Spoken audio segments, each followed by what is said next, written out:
Well, hey everybody, coming to you from a beautiful day in the bee yard.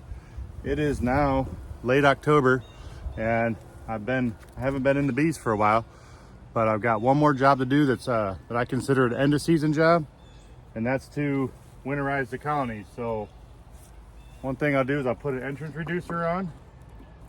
Doesn't have to be anything fancy. And then another thing I like to do is put a mouse guard on. For that, again, doesn't have to be anything fancy. I use this hardware cloth is what they call it. It's not cloth at all, but you get it from a hardware store. And it's number 2 hardware cloth. That means that there are 2 holes for every inch. Now for my friends that use metric, I can't help you there, but I'm sure there's an equivalent in metric. And what we'll do is we'll just take a real easy, simple measurement. And this is the spot. So we'll cut down something like that.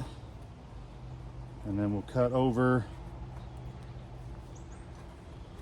If I can get my big skizzers to work. Okay.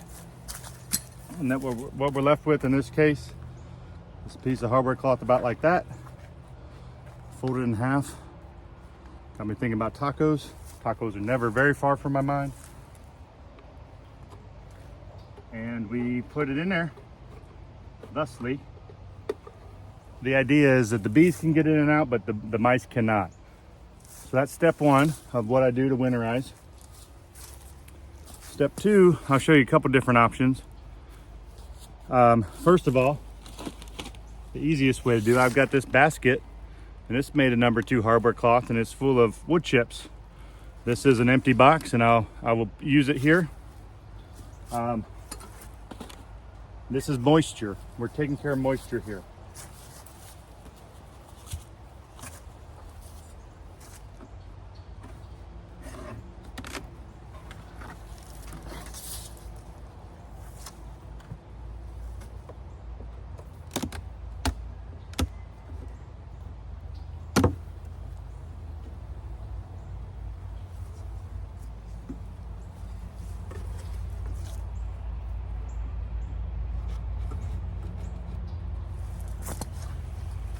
I don't know if it showed up, but there's bees on top of the frame. So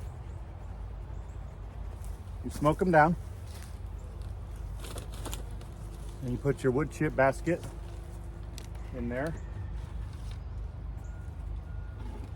And this one, see, it's got an opening. This colony is used to having a rear opening. So my hope is they just repurpose that and use it.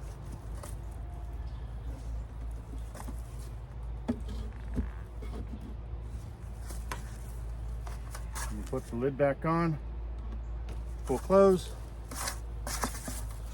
and then I just use this piece of scrap insulation on the top. Now, what I won't do on camera, but you may see it on this other colony, is I will ratchet strap them. So all my 3 colonies will get ratchet straps, so that when the wind doth blow, you really ought to know, you don't want your colonies to get blown over, but if they get blown over and they stay together, they're probably going to be okay, at least till you can come pick them up. If they get blown over and they separate their boxes, they're going to be toast, and you're going to lose that opportunity. So I'll ratchet strap them. The other thing that I'll use is this. This is a combination quilt box feeder. I built some of these. The idea being that center chamber, you put newspaper down on top of it, and then you put dry sugar on top of that. I'll show you that real quick. We'll do that on this colony. It was funny, when I was looking for them, I knew I had 3 of those, and I knew I painted them bright blue, and I couldn't find them in the barn. Barn's a mess, you gotta know that. I came out here to the bee yard and I found a 3rd one. All that to say,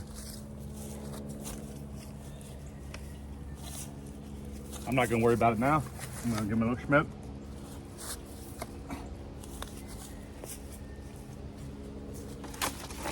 And here's the entrance reducer I'll use for this one. They'll get a ratchet strap as well.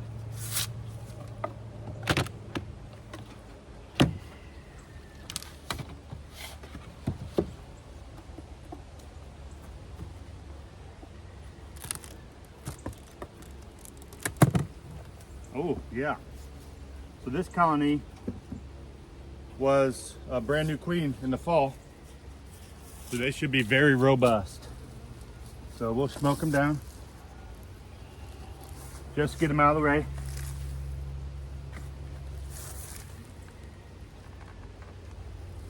Box.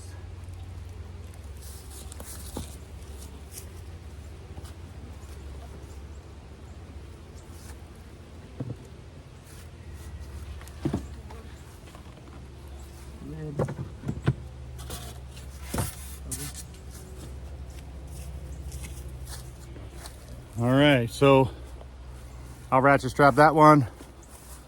I'll ratchet strap, that one's dead.